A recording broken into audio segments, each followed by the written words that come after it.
And then we have Scorpio and Ophiuchus. And so what I've done is to conform to the traditional sort of 12 sections of the chart. And because Scorpio and Ophiuchus are associated with eighth house energy, they're together in the sky. They're not the eighth house and the 13th house. They're just there together in the sky. So when we're working with the mechanics of the wheel, I'm putting them together.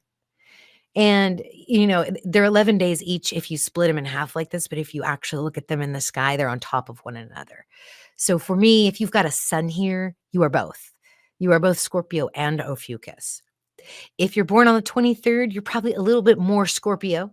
And if you're born on the 18th of December, you're probably a little bit more Ophiuchus. Okay. So it's more of a blend and a transition that happens through this space in the sky.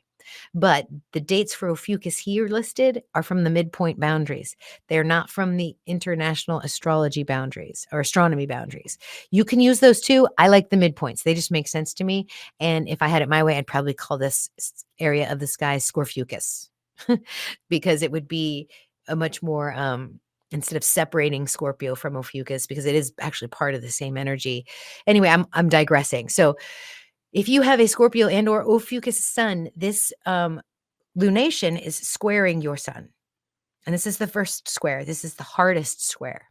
It's 4 houses away, so it's going to be deeply, deeply personal for you. Something's going to hit you in the feels here.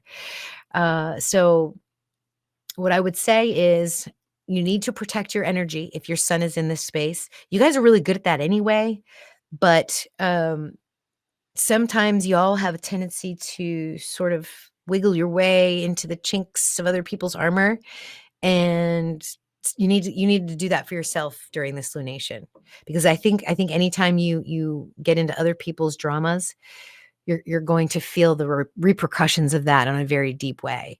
So try to pull it in a little bit, Scorpio and Ophiuchus, this month, at least before the eclipse, to keep that energy grounded and protected as you move into the next lunar cycle.